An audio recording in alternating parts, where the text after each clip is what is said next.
Phase 4.2, How to Find and Evaluate the Property. His breathing was a little raspy, and he seemed a little out of shape. I'd never met him before, even though he is calling me from 3,000 miles away. "Hello, Dustin?" a voice said on the other line as I answered the phone. "Yes, this is he," I answered. "Hi, my name is Bill. I'm a wholesaler of real estate properties, and I have a property you may be interested in," he explained. "Sure, Bill. Thanks for calling. I'm always willing to look at any deal you may have, so tell me about the property. Where's it at? How much is the asking price? What are the characteristics of the property?" I said. "It's a 3-bedroom, 2-bathroom home in Houston, Texas. The asking price is $125,000, and after the repair, value should be about $155,000 with $7,000 invested in rehab," he said. This type of conversation happens all the time for me. People come to me with potential deals because I'm an investor who buys properties. Realtors, wholesalers, and others are always looking for buyers for the properties they have for sale. As more people know who I am and that I buy properties, more deals come to me without me doing anything to get them. Even other investors sell their properties to me when they are getting out of them. I buy from anyone. A deal is a deal. A good deal is a good deal. When a good deal comes to me, no matter who it is from, I buy it. I've got properties from realtors, brokers, investors, homeowners, wholesalers, etc. Anyone with a good deal on a property is someone I want to work with. In this phase, we will be learning all about how to find properties, evaluate properties, and evaluate the numbers to make sure the deal makes you money. Now the fun work begins, and pretty soon you'll start having passive income through your rental properties. How to find properties. We have learned a little about how to find properties in an earlier chapter, but this is going to be where you learn many different tricks of the trade to find good deals. This business will grow over time, and the more you use these techniques, the more they will work. Just like a business in sales, it is all about how many people know that you are a salesman. Likewise, it is all about how many people know that you are an investor. The more people know that you are an investor, the more these tactics will work, making you money. Business cards and flyers. See image 4.2a. Networking is the lifeblood of this business, and the number one tool for your business is a business card. If you are going to be a serious investor, print out business cards and flyers. The printing of business cards is not expensive and is an affordable way to enhance your image and get your message out that you are a real estate investor. You can put on the cards something that catches people's attention, like, "I buy houses, duplexes, multi-unit apartments, and commercial buildings. I will look at all in any condition." Give these business cards out to anyone and everyone that you talk to about your business. If people don't know that you do real estate, how are they going to help you find a new property or even sell you the one that they currently own? So use these business cards and give them out freely. The flyers that you print up can be made very cheaply, and you can even print them from your home computer. As you are driving neighborhoods looking for a property to buy, you may come across one that looks neglected. Look for things like the lawn having weeds that are as tall as your knees, cobwebs all over the house, paint that is peeling, and other signs that the house is in disrepair. These flyers can be put on the doorstep or even in the mailbox if it's possible. You never know when a deal will present itself. Direct mail is when you go out and bring sellers to you by using an address list of all the properties that you would like to pursue and directly sending them a letter inquiring if they want to sell their house. There are many different ways to do this, but a good template to use is called the Yellow Letter Direct Mail Campaign. It is as simple as it sounds.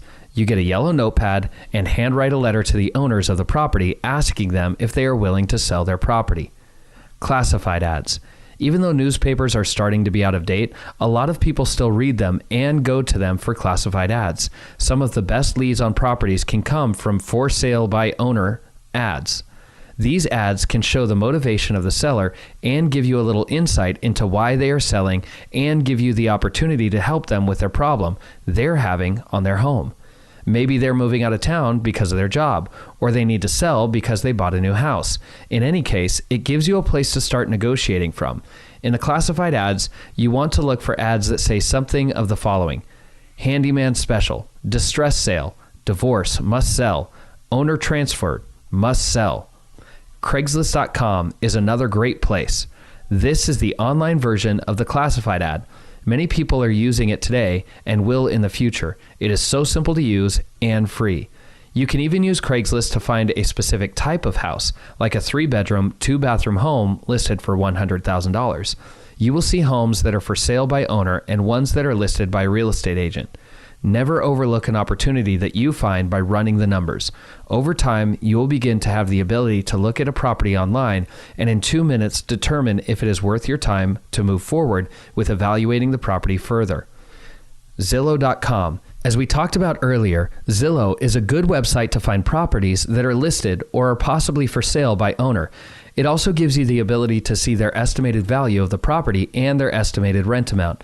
This site takes all the comparable sales of the property in the general area and finds the value, as well as looks for other homes that are currently for rent in the area and gives you the average rent for that type of property. Do not go with these numbers only for the deal. These numbers will allow you the ability to know if the property is worth your time to do further research into the value and prospect of the property. Legal notices. In the classified section of most newspapers, there is an area for legal notices. Under this section, you will find IRS seized properties and properties that are being foreclosed upon. Usually, the attorney handling the case will have his name or his firm's name somewhere in the posting. You can call them directly to find out more about the property so you can figure out if this is a good property to buy. You can also buy properties that have delinquent property taxes on the courthouse steps.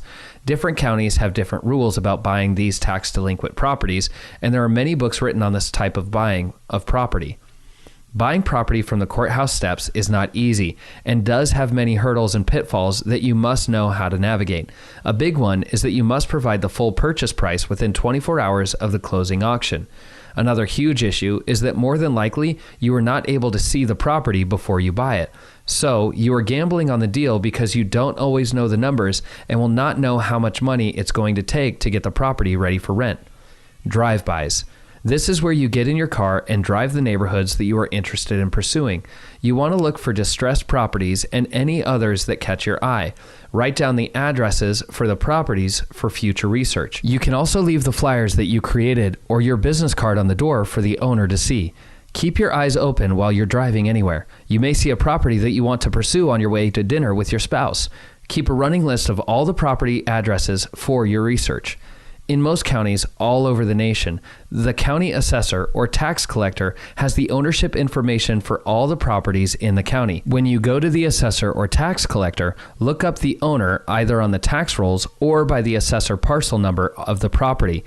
You will find that the workers in the county office building will be quite helpful in locating the name and address of the owner.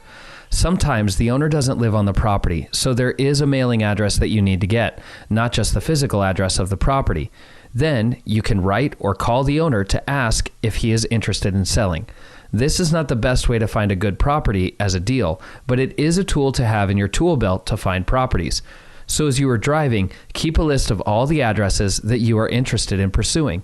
Once you have a good list of all the properties, you go to the county department that has the ownership information and look up the owner's names and addresses. A lot of counties are now putting all their information online, so be sure to check the county website to see if they offer ownership information online.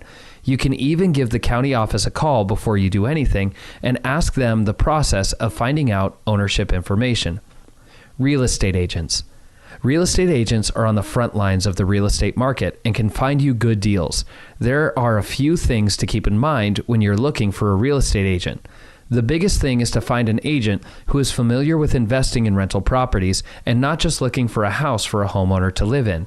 I've had some realtors show me homes who treated me like I was going to be living in the property, which is not necessarily bad, just not what I was looking for. That gave me an indication that this person doesn't understand that I am an investor who is looking for good deals for rental properties. You want to find a realtor that specializes in investment properties. I've had some real estate agents want me to sign an exclusive deal with them. This is where any property I buy must go through them as my agent, even if I find the property myself. I just laugh at this type of realtor. These realtors just want to make money and don't really want to help you.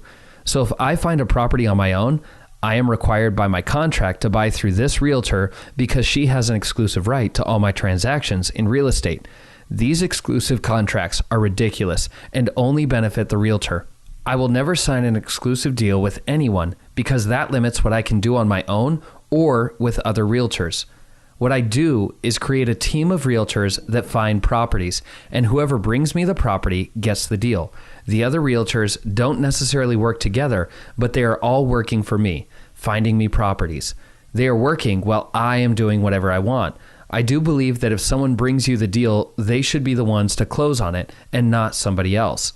A great benefit of a realtor is they can set you up with an MLS online database that will let you search for your properties and alert you when your properties that fit your criteria come on the market. They can create an account for you in their system that allows you to log in and look at all the properties that are currently listed for sale. This is a very handy tool because it keeps all of your potential properties together in one place for you to review. Just talk to a realtor about setting you up with one of these accounts, and they will be more than happy to do so. Wholesalers. Wholesalers are investors who find good deals on properties and sell them to other investors while taking a commission for finding the property. The commission usually ranges from $4,000 to $6,000 and all depends on what you negotiate with them. They are really good to have on your team because they are doing all the hard work for you finding good deals on properties. They do all the things we just talked about: getting business cards, going to classified ads, going to the newspaper, checking the internet, going through all the legal notices, tax information, doing drive-bys, and talking to people one-on-one. It's very easy to find wholesalers. Keep your eye out the next time you're driving around a neighborhood for signs that are nailed to a telephone pole that reads, "I buy houses for cash fast," or something like that. These are called bandit signs and are a crude but effective way to find deals for wholesalers. People see these everywhere, and if they are considering selling, they will call the number on the sign and talk to the wholesaler directly about selling the property to them. In any city, you will find these all over, so just keep eyes peeled for them. How to evaluate the property and analyze the deal. A big concern that most people have when they start investing in real estate is, what do I do when there is problems? You need to remember that this is a business, and there is a cost of doing business in any type of business you own. The goal is to have the income be more than the expenses every month, which brings in a positive passive income. When the expenses are more than your income, you have a negative cash flow every month, and that is not what you want. If you buy right, you can make positive cash flow each month from the business rather than having to put money into the business. I have owned other types of businesses, like retail stores that took money out of my pocket because of the bad economy in 2009. The store I owned was doing well until the recession hit, and then it started taking money out of my pocket. Even through the recession, my rental properties kept making me money, even though my business was losing me money. Like any business, you need to plan how to do business properly. You need to value the property right by including all possible expenses like property taxes, vacancy allowance, maintenance, capital improvements, and other foreseeable expenses, and account for these in your valuation. If the deal does not make money and cash flow every month when you buy it, it is not a property to buy. Master passive income is about making money each month in cash flow from the rents of the property. Even though there are numerous other ways to benefit from a rental property, cash flow is what is going to help you quit your job because you have income coming in whether you work or not. When you evaluate the property, you should always get a home inspection from a certified inspector on every home I purchase. They are trained, experienced, and paid to find problems with a property. Never be caught off guard when issues arise. Your goal is to be proactive and see things coming. When you do this, you have the options to choose from. If I become reactionary, my options are limited and more than likely will cost me more money. Evaluating the property. What often scares most newcomers in the investing in real estate world is that a property takes too much money to fix up, to get rented, and to make it a good investment. In all my investing, I rarely have ever seen a property that is too far gone to not negotiate with the owner over. Just about all property can be repaired.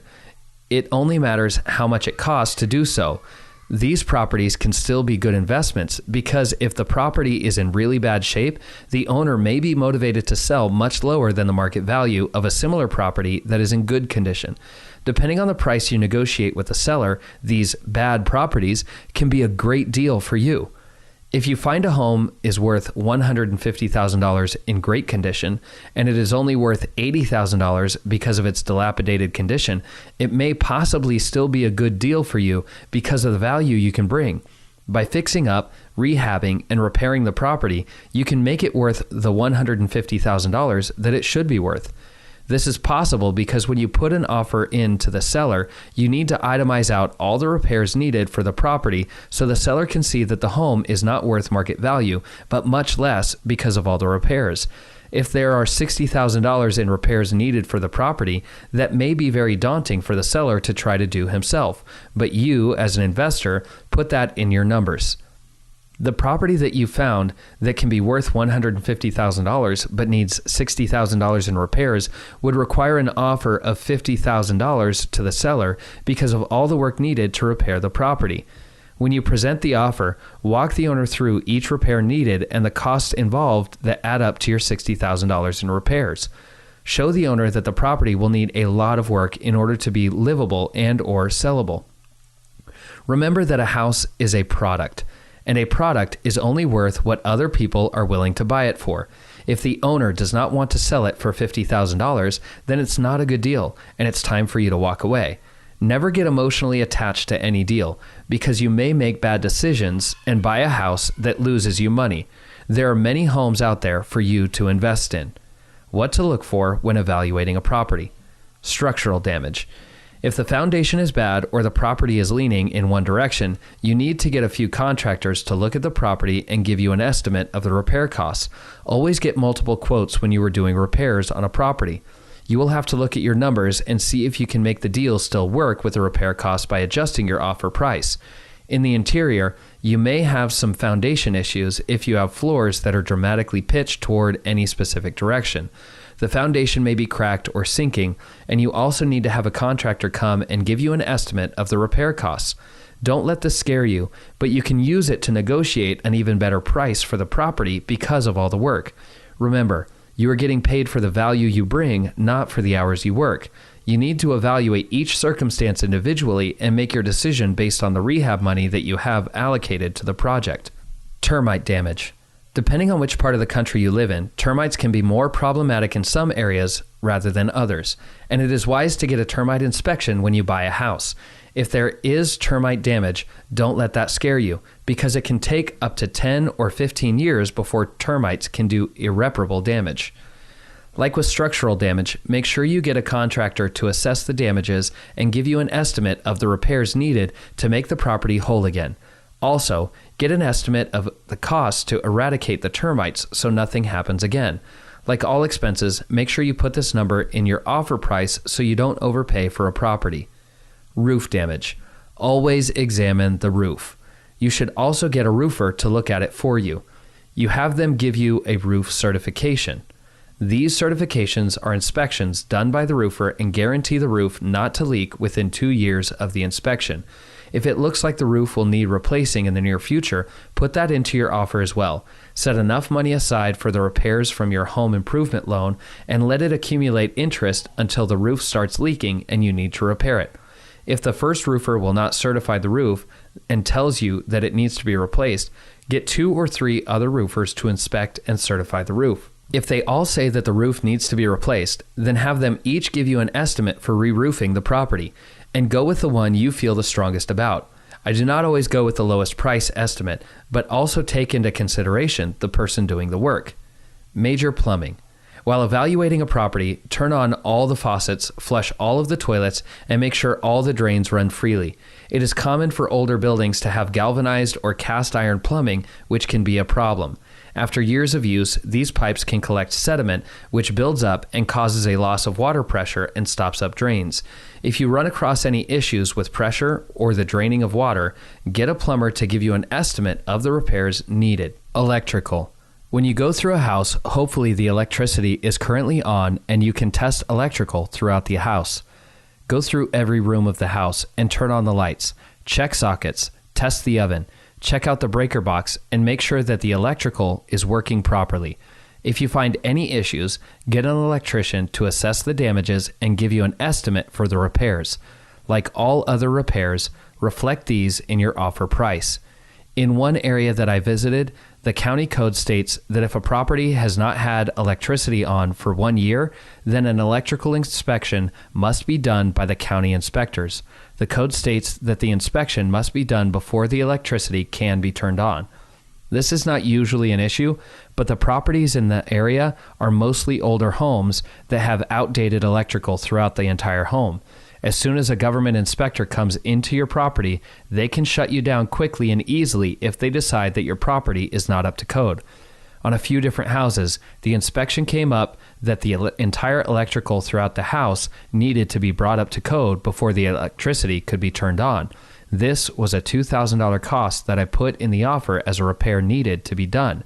If I did not account for this $2,000 in electrical repairs, that money would have come out of my pocket. As it is, I put the cost in the offer price and lowered my offer by $2,000. So basically, the seller paid for the upgraded electrical. Furnaces and HVAC units. HVAC stands for heating, ventilation, and air conditioning. It is wise to have these inspected before you purchase a property because it is quite costly to replace them if it's needed. If in the near future these systems need to be replaced, this should reflect in the cost of your offer price. One area where I invest is in Ohio, where it snows a lot and gets very cold. My tenants rely heavily on the furnaces to be functioning and working well throughout the winter. Furnaces can cost anywhere from $2,000 to $5,000 to replace, depending on the size and efficiency. I have had to replace a number of furnaces and have found, like always, it is best to get multiple quotes when you are shopping for new HVAC. One company wanted to charge me $4,000 for a new furnace, and I found another smaller company that only charged me $1,800. The $4,000 unit would definitely be a much more efficient and higher capacity unit, but it was too big for my property, and the labor charges from the company were too high. I went with the $1,800 furnace and have not had any complaints from my tenants since. Evaluating the property. These are the areas where you could have some major expenses if there is a problem. In most cases, though, the roof, plumbing, and heating units need to be replaced or have a major repair only every 20 to 25 years. So you do not need to expect these problems, but have them in mind because they are the exception and not the rule. The big thing to keep in mind is that when you see these problems, think of them as money makers for you and don't rule out the property because of them. If you can cover the repairs and still make good money on the property is a good investment. And remember to put the repair costs into the offer price and try to pay less for the property. Taking action for phase 4.2. Begin building your business by creating your business cards. With these business cards, your goal is to give them away as fast as possible. The more people have them, the more business you will make. Once people know you as an investor, they will always see you as an investor. You can find discounts and deals on my resource page, masterpassiveincome.com/resources. Start looking for neighborhoods for you to drive through and scout for properties. Use a Google Maps or something similar to keep track of where you have been. It may be best to actually print out the maps so you can write notes as you see properties. As you are driving in your neighborhood, keep a lookout for bandit signs that are nailed to telephone posts or stuck to stop signs. These will be good leads for wholesalers who need buyers like you to sell the homes to. Look through Craigslist to find any properties for sale. You may find investors, wholesalers, for sale by owner, or others on there. These would be possibly off-the-market properties as well. Phase 4.3, the numbers. Financing, valuation, and calculate the ROI. What? There's a city tax? I said as I opened an envelope from the city of Spring in Texas. And the tax is $2,400? That is going to reduce our monthly income by $200 a month, I exclaimed to my wife as she was chopping vegetables for that night's dinner. Did you not account for that in the expenses? She asked. No, I've never heard of a city tax for real estate. Usually it's only county taxes. Even Zillow.com has the taxes at $1,200 a year. This will make the taxes for the property be $3,600 a year. This is a crazy amount of taxes. Apparently it's a school tax for the city, I explained. Will we be losing money now on the property each month? She asked. Praise the Lord, no. For my original numbers, we were going to be making $550 a month from the property after paying the mortgage. So there's plenty of padding in expenses for this problem. Now we only will be making $330 a month in passive income. It's a bummer, but this is why I buy properties under market value, I said. Yes, praise the Lord, this is not going to be costing us money each month. Still, making $330 a month in profit for one property is terrific. Not as good as $550, but it is still good. Don't you shoot for a minimum of $250 a month in profit per property? She asked. Yes, $250 is the minimum I shoot for. Well, this is a big lesson learned for me. I need to double check all expenses, especially the taxes for any new area that I invest in, I said. The expenses in a property can eat all your profits if you are not careful. Learn from my mistake and be very diligent in researching all the expenses that you may encounter in each property you buy. It is better to not be caught off guard as I did with large expenses you didn't account for. For a good list of possible expenses you may run into, you can use my online rental property calculator. This calculator will walk you through all the steps to analyze the deal and have you input expenses like mortgage, taxes, insurance, maintenance, vacancy rate, etc. You can find the calculator here. See link 4.3a. Find the value of the deal. It is really not hard to find the value of the deal, and if it's going to make you money or not. It is only basic arithmetic that you learned in elementary school. You just need to know the formula to put it together to value the deal. So how do you figure out what the cash return will be after a year of ownership?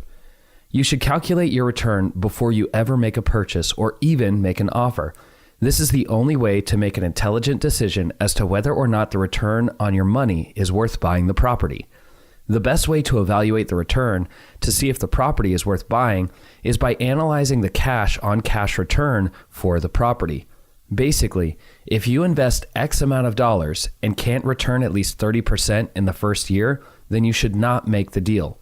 When you look at the stock market, which gives you at best a 10% return every year, anything above that should be good, right? 30% return is actually a very low number, and I have even seen returns as much as 100%, 200%, and even 500%. This goal of 30% is there to help you in two ways. First of all, so you can make a good return on your money, and secondly, to protect you from any errors that you may have made when you evaluated the property, and it gives you some room to still make money. Net profit valuation. Step 1. Calculate gross rents both yearly and monthly. Step 2. Add up in total all variable expenses, both yearly and monthly.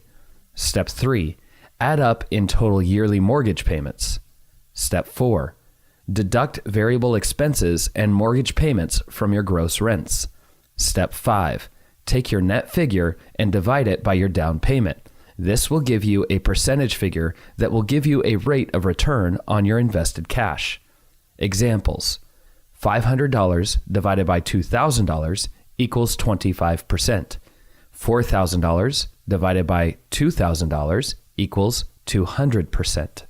$5,000 divided by $2,000 equals 250%. 6 ways to make money. Example: in a single-family home with a $10,000 down payment, the analysis would look like this.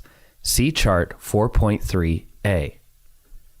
Since the total investment you put in the deal was the $10,000 down payment on the property, take the net yearly cash flow of $4,164 and divide it by the total investment of $10,000.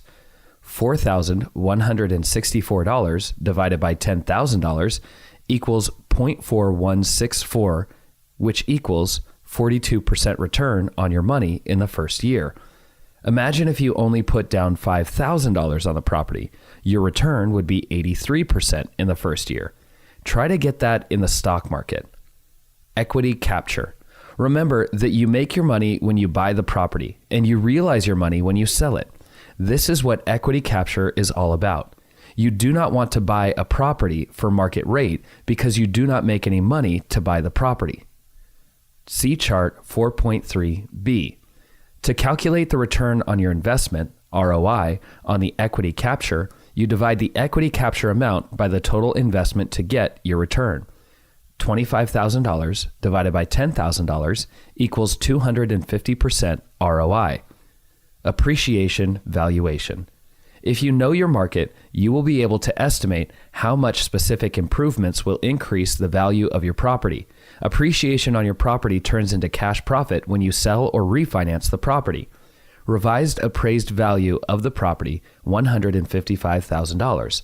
Original purchase price of the property, $100,000. Cost of improvements, $8,000. Forced appreciation, $47,000. To calculate the return on your investment, ROI, on the appreciation, you divide the forced appreciation amount by the total investment to get your return.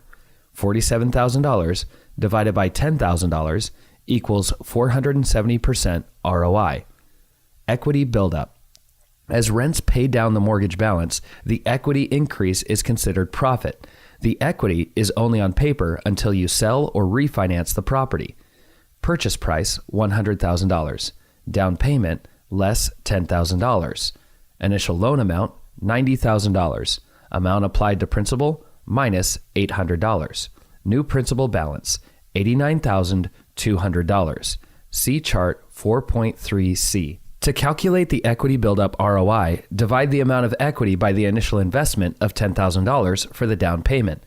$800 divided by $10,000 equals 8% ROI. Tax advantages. With investing in real estate, you get many tax advantages. Because the laws are written to benefit those who own real estate, you will be able to offset most, if not all, of your income for tax purposes because of depreciation. The IRS states that your property is going down in value, and you can depreciate your property over 27 years, and that depreciation offsets your income from the property. How much of the tax advantage you get from the depreciation depends on your tax bracket and your sources of income. It's generally around 5 to 15% ROI from this tax advantage on your initial investment. See chart 4.3D. Can you believe you could make 780% ROI on your investment in 1 year?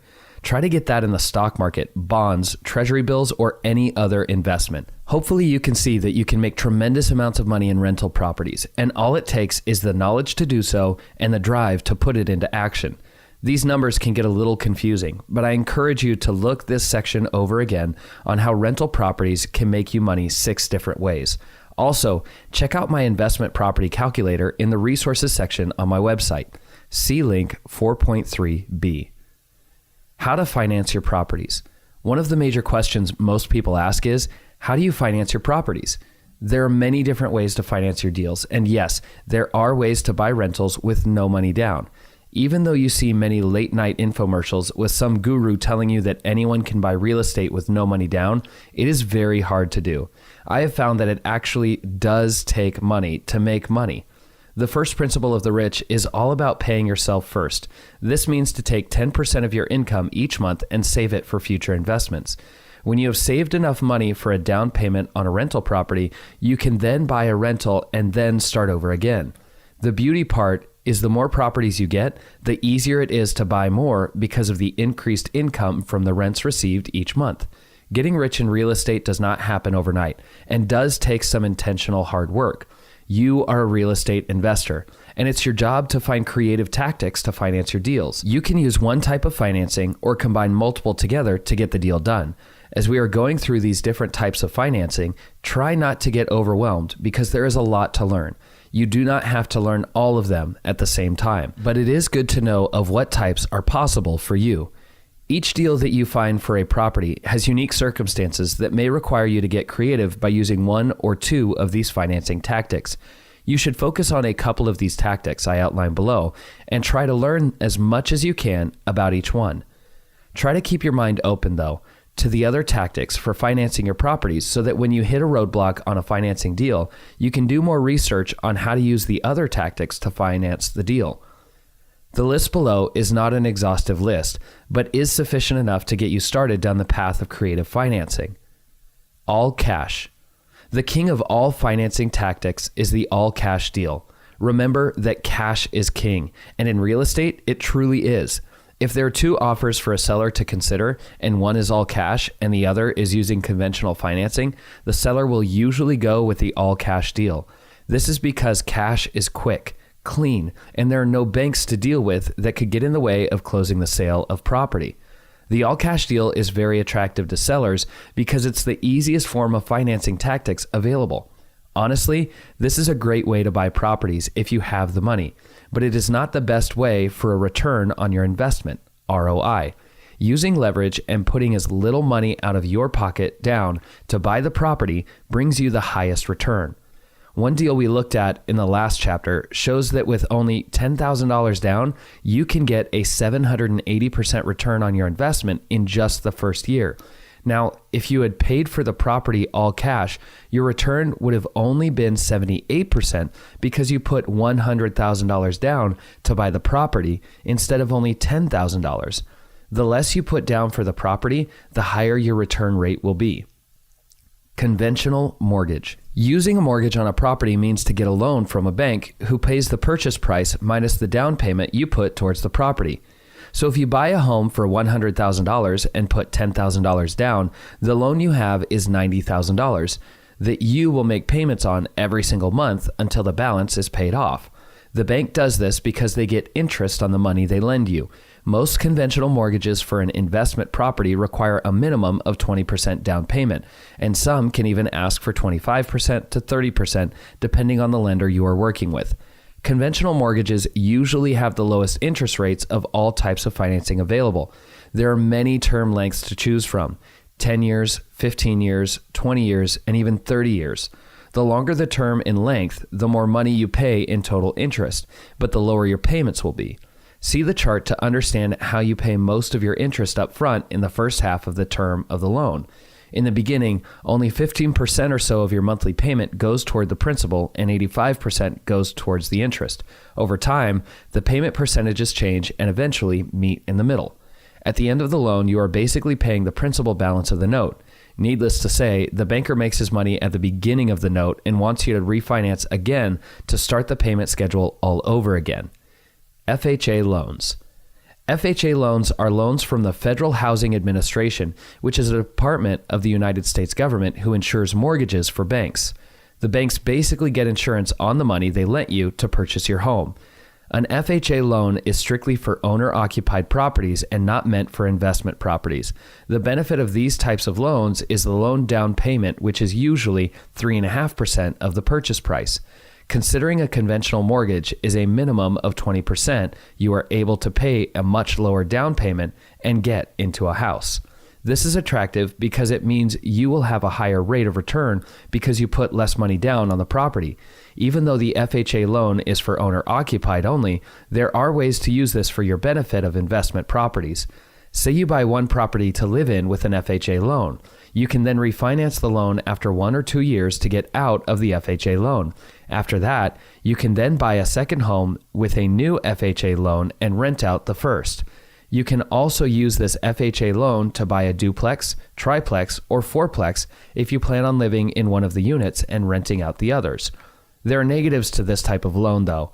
Each person can only have 4 total loans before FHA will not allow you to use them anymore.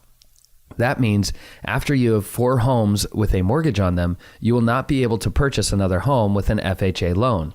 Another negative is that included in every month's mortgage payments is a charge called private mortgage insurance, PMI.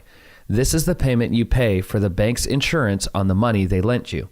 You are basically making an insurance payment just like you would your car insurance or health insurance, but it goes to the FHA department for insurance in case you default on the loan. Only after you have 20% home equity in the property will this FHA PMI have the ability to go away. That has usually been the case, but there are new laws that potentially make the FHA PMI permanent and may never go away until you refinance the home into a non-FHA loan. Portfolio lenders. Most banks who lend on conventional loans do not lend their own money, but use other sources to fund the loan from a third party. Even after the banks acquire a loan, they usually sell, for a profit, that loan to a government-backed institution like Freddie Mac or Fannie Mae in order to get their money back so they can do it all over again. Some banks and credit unions lend from their own funds on properties, which makes them a portfolio lender because the money is their own institution's money. Because the bank's lending their own money on the portfolio note, they are able to have more flexible terms and qualifying standards for each loan. Not many banks actually do portfolio lending, but if you do a search on the internet, you may be able to find a portfolio lender to help you purchase a property. Owner financing. Another way to finance properties is to have the homeowner be the bank. The deal would be to have the homeowner hold the note against the property just like a bank would if they lent you money to buy the property. If the seller is in a position where they can hold the note, you would negotiate with them the terms and interest rate just like you would with the bank. Obviously, the lender is the homeowner and would have his own requirements for you, like a down payment, interest rate, terms, balloon payment, and other requirements that he may come up with. It is only worthwhile to you as an investor to do owner financing if one of two things are true. The seller owns the property free and clear, or the mortgage that he has on the property is an assignable loan. The former is where the owner does not have any outstanding mortgages on the home and owns the property outright. The latter is a loan that the owner can sign his rights and obligations over to you as the buyer, and the mortgage company will now see you as the homeowner and note holder taking his place. It's not advisable to purchase a home with owner financing if there is a mortgage on the property that cannot be assigned, because most mortgages have a due on sale clause. This is a way for banks to protect themselves by calling in the note immediately when there is a change of ownership on the property. If the full balance of the note cannot be paid, the lender has the ability to foreclose on the property and take the property away from you. Some investors don't mind the risk and buy the property subject to the other loan and risk the bank foreclosing on the property. I have seen how other investors have done this, and it seems like as long as the mortgage payments are being paid, the bank doesn't concern themselves because the note is still current. Owner financing may be one of the best ways to get a property with little or no money down because the owner is in control and not the bank. You don't have to worry about lenders, underwriters, or any other potential hang-ups stopping you from getting the property. Hard money. A hard money loan is a type of loan from a private business or individual that you can obtain to invest in real estate. This term sounds scary at first because one may think of a mafia gangster named Jimmy the Wolf with a baseball bat ready to bust your knees if you don't pay. This is just not the case. But you should always stay away from Jimmy the Wolf for health reasons. Hard money has many advantages over other forms of financing, but does have some drawbacks. Some benefits include no income verification, no credit references. The deal can be funded in a couple days. The loan is based on the value of the property after repairs are done, and you can have the rehab costs included in the loan. The drawbacks are short-term notes, 6 months to 3 years, much higher interest rates, 15% or more loan fees to obtain the loan, points. Before you get a hard money loan, make sure that you have multiple exit strategies so you don't get caught between a rock and a hard place and lose lots of money. Some exit strategies may be where you fix and flip the property and make a profit when you sell the property and pay back the hard money loan. Another would be to refinance the property after 6 months to a conventional mortgage with longer terms and lower interest rate. Even though there are some drawbacks to a hard money loan, hard money can be a very effective way of making money in real estate if you do it right. In order to find hard money lenders, check the internet and talk to real estate agents for references. Private money. Private money is a loan from anyone who will lend it to you. It can be your mother, your uncle, your college roommate, even the shopkeeper down the street. This is basically a relationship loan because of the credibility you have built up with the individual lending you money. If you have proven yourself trustworthy and have integrity, you may be able to present a deal that you are working on to one of these private parties and bring them in as an investor. The benefit for them is they will get a higher rate of return than they would in a savings account by receiving interest on the money lent to you.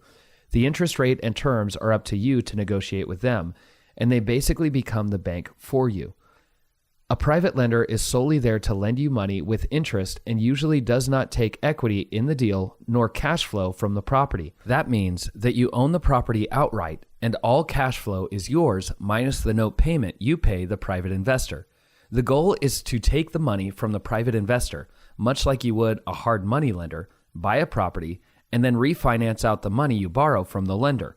Now, you will hopefully have a conventional mortgage on the property at a lower interest rate and longer terms. A way to find private money is to let everyone you know and meet that you are a real estate investor. This can be from casual conversations like, what do you do for a living? You can answer simply, I'm a real estate investor who invests in rental properties that give a passive income each month in cash flow. Your honesty and integrity are your calling cards when you search for private money. If people see you as someone they cannot trust, they will not lend you any money because they don't believe that you will pay them back. Home equity loans and lines of credit. HELOC. If you currently own a home, you may have equity build up on the property that you can use to purchase more rental properties. A home equity loan is basically a loan against the equity that you currently have in the property. These types of loans do not normally exceed 80% of the value of your home. But if you have enough equity in the property, it can be a very good way to purchase more rentals. For example, if you own a home that is worth $200,000 and you only owe $70,000, you would be able to borrow up to 80% of the $200,000 minus the original note of $70,000. 80% of $200,000 is $160,000. Subtract the $160,000 by the amount you currently owe, $70,000, and you have $90,000 left to borrow from your equity. A good way to use this loan would be to purchase a $90,000 property that will make you money each month from the rents. You can now use that money to pay the mortgage payment each month. A mortgage payment of $90,000 may be around $650 a month, and you can buy a property that rents for $1,000, giving you a profit of $350 per month cash flow. This new rental property is now free and clear to get another home equity loan on and do it all over again. A home equity line of credit, HELOC, is similar to an equity loan, but the only difference is that the HELOC is a revolving line of credit like a credit card. With a HELOC, you can borrow money against the equity on your home and then pay it off at any given time so as to not incur any interest if the balance is zero. The small annual fees that you incur having the HELOC are minimal compared to the value that it brings you to have money at your fingertips ready for the next deal. Partnerships. A partnership is like a loan from a private investor, but instead of getting a monthly note payment, the investor gets equity in the deal. That means the investor owns a portion of the property and likewise a portion of the income and expenses. The equity stake the investor takes in the partnership is all negotiable and should be discussed when presenting the deal. The equity portion is usually based on the total cash invested from each party to the total cash invested as a whole for the deal. The major benefit with a partnership is economies of scale. Because all parties involved are bringing money into the deal, they can buy a larger building, apartment complex, or whatever type of deal you are going to purchase. It is called synergy. Synergy is the creation of a whole that is greater than the sum of its parts. I'll give you an example from my experience with other investors I work with. Separately, each investor has a small amount of money to put towards a property, but together, we all combine our money and have the ability to buy a much larger apartment complex.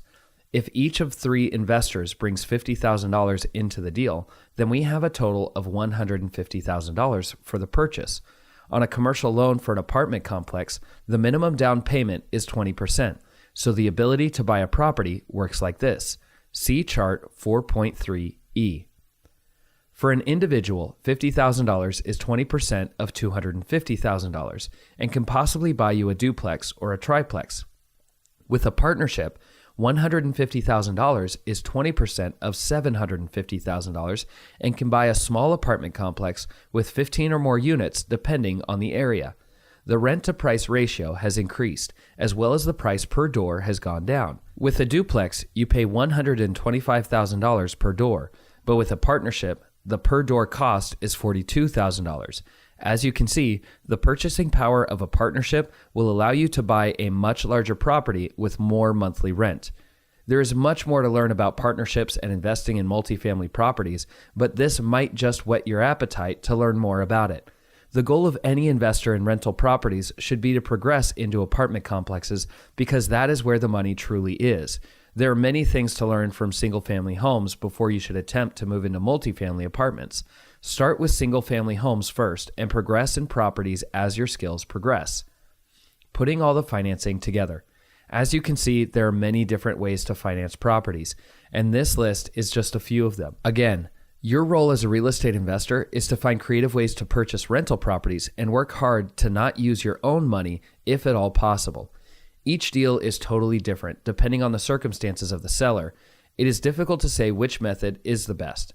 What you can do is try to understand each method and learn how to apply them to each deal so that you will be ready when the deal comes. Structuring your deal. In the process of acquiring properties, making the offer is probably the most nerve-wracking thing you will encounter. Do your best to push yourself through it and get the offer on the table. Like with anything, presenting an offer gets easier the more you do it. What it comes down to is if you are meeting the needs and desires of the seller and are creating a win-win transaction. It may be good to practice presenting the offer to someone you know and would be able to get feedback on how you do. Try your best to stay calm when you are presenting the offer to the seller, but don't worry if you are nervous. Nerves are a good thing to have and can keep you humble. People do not really like cocky or arrogant people, and if you stay humble and helpful, you will get a lot more deals done because of your attitude. Depending on how you structure your offer, it needs to be written in a way that the seller will accept it, even though it is a lower amount than they are asking for.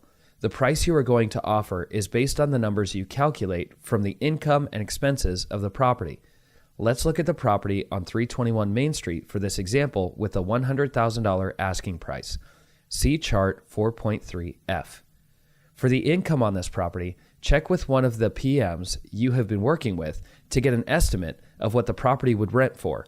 You can also look through Zillow.com and Craigslist.com to do your own research to find rental estimates. For the expenses, find all fixed expenses for the property that you as the owner must cover. This would be everything other than the utilities: water, sewer, garbage, yard maintenance, etc. All these things the tenant will be responsible for unless your lease is written in a way that has you paying for these items. I never pay these. There are really only a few expenses you will have. Mortgage. If you are going to use leverage by acquiring a note on the property, you will need to calculate the total monthly payment. You can use my free mortgage calculator to get this number. See link 4.3D. Remember that you may have private mortgage insurance if you use an FHA loan to acquire the property, which will increase the monthly payment. Real property taxes. The county tax collector will have the current rent roll for the property. Most counties have the ability for you to look the information up online. Once you have the total annual taxes, divide that number by 12 to see how much money per month you will have to save. You will either hold on to this money in a savings account or put the money in an impound account with the mortgage company who will pay the taxes on your behalf with your money. Either way, make sure to save this money from each month's rent so you do not get hit with a tax bill you do not have the money for. Homeowners insurance. Contact your insurance agent to see what the cost of insurance would be for the property you are looking at. Just like with the taxes, divide the annual cost by 12 to calculate the monthly amount you are to save or put into the impound account with the taxes. If you are concerned about how to set up an impound account, don't be. You actually don't do a thing other than tell the mortgage company you would like one set up, and they will do all the work for you. It will be more common that the impound account for the insurance and taxes would be required by the mortgage company. This protects the bank because they will be sure that the taxes and insurance are being paid. Homeowners association. Depending on the area you are investing in, there may be a homeowners association that you are required to join and pay money into. I personally don't like homeowners associations and stay away from properties that have them. This is my personal preference. I feel that these associations just take money out of your pocket and dictate to you what you can do with your property. Anyways, this is something to consider in your expenses. Governmental fees for rental properties. This is another expense that depends on where you are investing in. There are some cities and counties that require a rental inspection of the property to make sure the home is in livable condition. The cost usually is not too high, around $50 per year, but you must account for every expense so you can be prepared for everything. I feel this is a fee just to make the government more money. I have found the free market to be the best way to keep business honest. If the property is not in livable condition, no one will live there. If they did, the rent would be so cheap because of the living conditions. Oh well, the government passed the law and now we have to pay. Make sure you have your fees paid. If you don't, the government will never leave money on the table and never wait to penalize you. You could owe 10 times as much in penalties than the fees would have cost you. Trust me, I know from experience. Vacancy allowance. The vacancy rate is a numerical value calculated as the percentage of time per year the property will be vacant. When the property is vacant, you do not make any money. If you believe the average amount of time a unit will be vacant for the area you are investing in is 1 month per year, calculate the rate as a percentage and subtract that from your income. For an example, a property that rents for $1,100 and is potentially vacant 1 month out of the year, the vacancy rate would be 8%. 1 month vacant divided by 12 months in a year equals 0.08. The total monthly income for the property would be $1,100 times 8%, which equals $1,012 per month income from the rents. Basically, you're subtracting 1 month's rent from the annual rent total and dividing it by the number of months in the year. Now plug this number into your valuation to see how the numbers turn out. This is a good expense to plan for because you may need it or not. If you are blessed enough to not have a vacancy in the year, then your profits rise considerably. But if you do have a vacancy in the year, you are ready for it. Capital reserves. This expense is in case anything happens to your property unexpectedly, like a roof leak, water heater replacing, or an HVAC system needing to be repaired. You are basically saving for a rainy day fund where you will be able to draw money from when you need it. It is a huge headache having to repair or replace something on your property, but you add insult to injury if you do not plan for how you are going to pay for it. I recommend saving 10% of the income each month for these expenses until you save up 1.5 of 1 month's rent. For the property that rents for $1,100, save 10% each month until you have $1,650 saved up for a rainy day. Remember, this is your money and is yours until you need it. If you sell the property, this money is yours to do with whatever you want.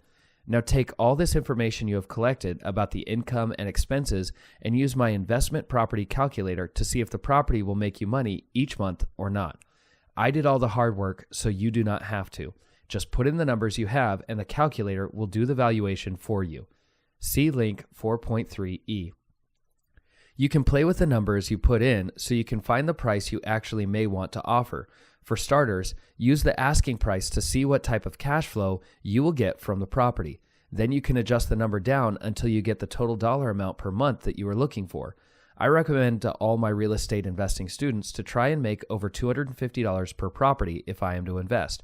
Anything less makes the margins too tight and may end up costing you in the long run. Remember that you make money when you buy the property and you realize your money when you sell the property. One way to quickly find a price for the property is to use my 70% rule. This rule allows you to calculate on my site with all my other calculators. This calculator will take the after repair value minus repair costs and profit you desire from the deal and find the purchase price. This will give you a ballpark figure to start with in your numbers. By no means should this be used as your only way to value a deal, but it does get you started in the right direction. If you did purchase this property, you would have already had the repairs and desired profit built in to the offer price. Private sellers. If you are working with a private seller, you can present many different offers. One would be with conventional financing, another with seller financing, and another can be a blend of the two. The conventional financing offer would generally be a lower offer price for the property because of the costs involved with the financing. With seller financing, the owner is the bank, and your job is to sell them on how much money they will make if they are to carry the note on the property and make interest from the property. Conventional financing offer. If you go to a bank for conventional financing of a rental property, they will require you to put down at least 20% of the purchase price. $100,000 times 20% equals $20,000, and will give you the financing for the rest. Depending on your credit, your interest rate may be higher or lower, which adjusts your monthly payment and total cost for the property. Use the investment property calculator to find your desired total monthly cash flow by adjusting the purchase price. Since the calculator works seamlessly, you can adjust the purchase price to see how much your total monthly cash flow will be. Since you are trying to replace your income with passive income in rental properties, making your offers based on cash flow amount will help benefit how you quit your job. There are other ways to value a property, but this is the master passive income way. Example: offer price $85,000. See chart 4.3D. Monthly payment $538 plus expenses of $175 equals $713 per month. Rent of $1,100 minus total expenses of $763 equals $387 per month cash flow. Seller financing offer. You can offer the seller their full asking price of $100,000 with him holding the note as if he were the bank. You can ask for a no-interest loan from him for the property and pay him the asking price over 15 years. He would benefit because he is getting his full asking price, which is $15,000 more than he would get if you were to get your own financing. You will pay $556 per month, which is a little more than you would pay for a note. The key here is that you have no money down in the deal. This would make this deal have an infinite rate of return because no money comes out of your pocket. You can find a sample addendum to use with your offer in my resources section of my site, Owner Financing Addendum. Example, offer price $100,000. See chart 4.3F. Monthly payment $556 plus expenses of $175 equals $731 per month payment. Rent of $1,100. Total expenses of $731 equals $396 per month cash flow with no money down. If you present both of the offers to the seller, you give them the option to choose what he desires. Plus, you benefit because the seller can give you an idea of the type of deal he is looking for. Since the cash flow for each of the deals is the same, they are basically the same deal other than one big factor. The seller financing deal like this example is less common and would take some work to find. The seller financing option does not require any money out of your pocket in order to get the deal done. It all depends on the deal you work out with the seller. The seller may or may not require any money down. It all depends on the needs and desires of the seller and what you are willing to do to get the deal done. This example is to show that you, as an investor, need to be creative in finding the right type of financing in order to get the deal. You don't know what the seller will choose in the end or if he will choose at all, so present the offers to at least give him the choice. You can also get creative and blend the two types of offers together into another offer. Let's use the same example property with a purchase price of $100,000 and use both seller and conventional financing. For this property, you do not have to have the 20% down payment for the full asking price, nor do you have any money for the deal. No problem. Blend these two together like this. Blended offer number 1. You need a mortgage for the bulk of the loan, and you need another for the down payment. Offer the seller full asking price for the property in exchange for him to assist with the down payment. By having the seller take a note for $20,000 for the 20% purchase price of the property, you now have the down payment covered. So you effectively have a conventional note for $80,000 and a second note from the seller for $20,000, and you have no money in the deal. Example, offer price $100,000. See graph 4.3G. Monthly conventional payment $632 plus seller payment $111 plus expenses of $175 equals $918 per month. Rent of $1,100, total expenses of $918 equals $182 per month cash flow with no money down. Blend offer number 2. In this offer, you will have the seller finance the bulk of the loan and get conventional financing for the smaller portion. Offer the seller full asking price of $100,000 for the property and have him take a $65,000 note while the conventional financing would be for the remainder of the balance of $35,000. Like the blended offer, you will not have to come up with a down payment because the mortgage company does not require it, and you can talk your seller into a zero down deal. Now, you have a conventional note for $35,000 and a second note from the seller for $65,000, and you still have no money in the deal. Example, offer price $100,000. See chart 4.3H. Monthly conventional payment $277 plus seller payment $361 plus expenses of $175 equals $813 per month. Rent of $1,100, total expenses of $813 equals $287 per month cash flow with no money down. With these different offers, you can see that there are many different ways to get creative with a deal and try to make the deal work for both you and the seller. Try to make a win-win in all situations. If you find the seller needs to have steady income into his retirement years, seller financing may be the best option. If he needs the cash flow now in order to move into a new location, then help him get as much cash as possible within your already calculated valuation. Remember to never do a deal that will lose you money in cash flow. Dealing with a realtor. These same offers we worked on for a private party seller can also be presented through a realtor as well.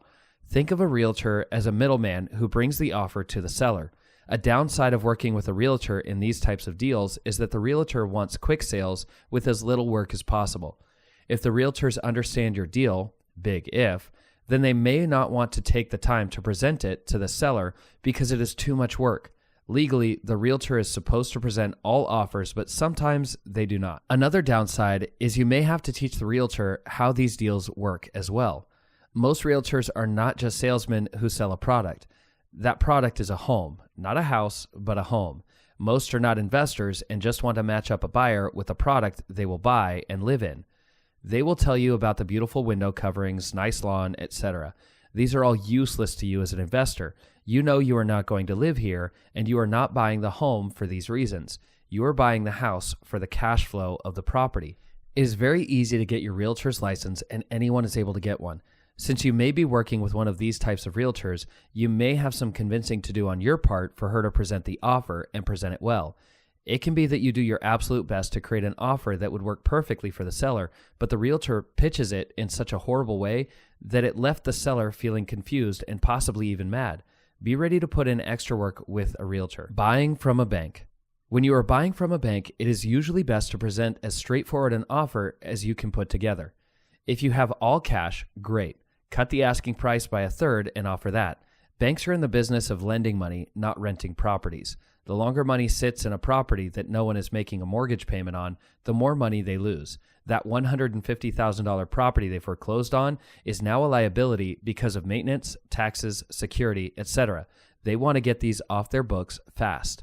I have bought many properties from banks that had foreclosed on the previous owner because of non-payment.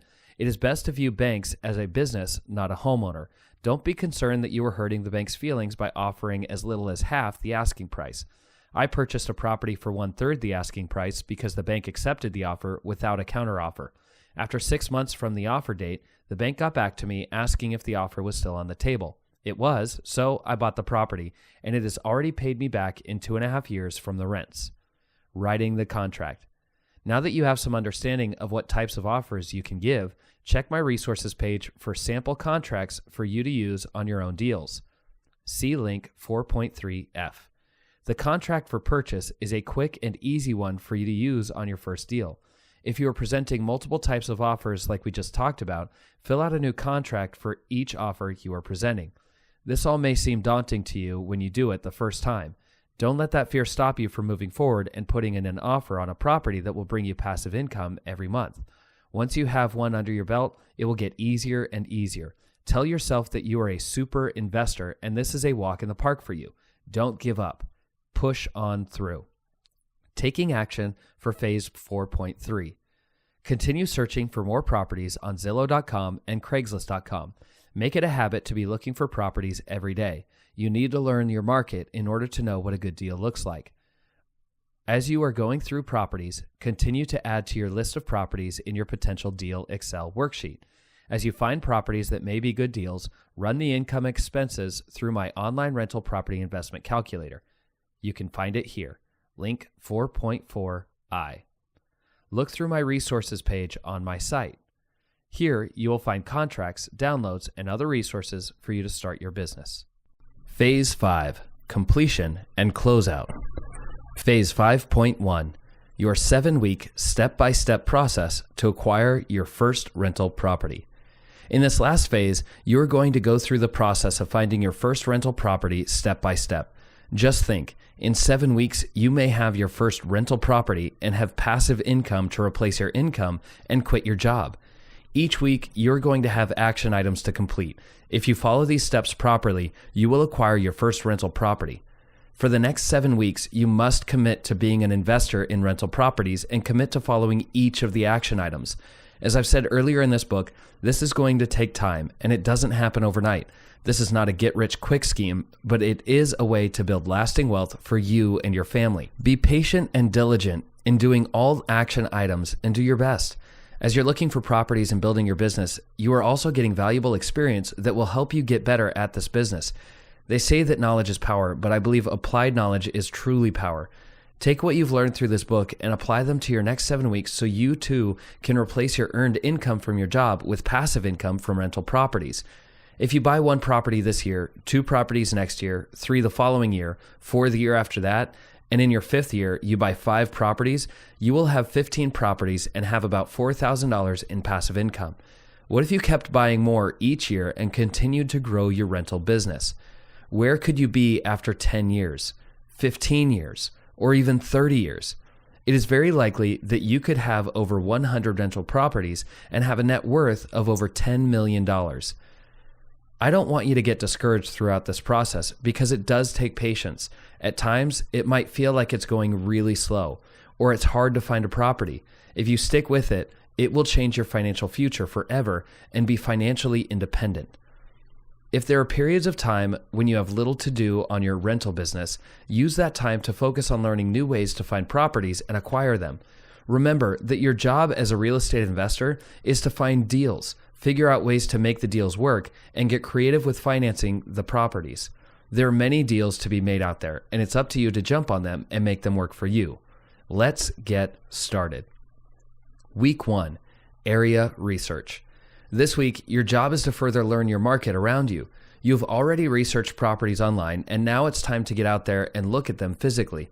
Try to block out 4 to 5 hours this week where you can drive the neighborhoods that you have identified as being a potential source of rental properties. You may already know the general layout of your city, but this is all about seeing the actual properties that you are looking to buy. You need to get a good understanding of the neighborhoods, potential tenants, and properties that you're going to be investing in. Remember to be looking for the cookie-cutter home that you learned about in Phase 3.1. A 3-bedroom, 2-bath, 2-car garage, 1,000 square foot or more single-family home is the type of property that you're looking for. You'll probably see these in a tract home subdivision where all the properties look similar. This is where developers have created many properties from one large parcel that they broke up and built many individual properties in order to sell them for a profit. These types of properties are exactly what you're looking for when you are starting your real estate rental business. This first weekend, your job is to drive the neighborhoods around your home and take notes of what you see. Don't just drive the main streets, drive the side streets and look for ways to get into the subdivisions where these properties are located. Take note of any of these types of subdivisions you find on a map for future research that you can do online. Keep your eye out for any potential properties that are for sale or look neglected and may be an opportunity for you to buy. This first week has really one thing to do, and that is to get you to know your market around you. Be sure to do this first week because it will help you in future weeks be successful. Action items. Print a map of my city and mark the areas around me that I'm going to drive. Drive the areas around my city for 4 to 5 hours this week to find houses that meet my business model. Mark down all the potential areas where tract homes and/or subdivisions that I will potentially invest in are. Research on Zillow.com and Craigslist.com the property values and rental estimates for these areas and make notes for future reference. Week 1 is done, and you are on your way to having passive income with rental properties so you can quit your job and be financially free. Week 2, market research. It's the second week of your new business and rental properties. Take out your map and list of the neighborhoods you drove last week because we are going to put it to good use. This week, you are to drive 2 or 3 of these neighborhoods and take more detailed notes on the neighborhood. Things to note are for sale signs, vacant-looking houses, age and condition of the homes and vehicles. How are the properties maintained? Signs of children playing in the neighborhood. And try to find people to talk to in the area. Finding people to talk to might be one of the best ways to find out if this place is where you want to invest. Nobody knows this area better than the people who live there, and I've found that people enjoy talking about themselves as well as the place where they live. You can invest in areas that are low class and not maintained very well, but it is not advisable unless you are an experienced landlord. If you do, be ready to go through the school of hard knocks with problem tenants and evictions. It's not necessarily a bad idea to invest in low-class neighborhoods, but just be aware that it comes with many problems. I know firsthand about these types of neighborhoods because that's how I started investing. If you have the ability to, start investing in middle-class properties. You have a much easier time with tenants and have a more steady cash flow from your properties. Look for how the homes are maintained and if the lawns are in good condition. This shows that there are homeowners or tenants who take pride in their neighborhood and community. Look for indications that families live in the neighborhood, items like bicycles for kids, swing sets, jungle gyms, and other things children play with.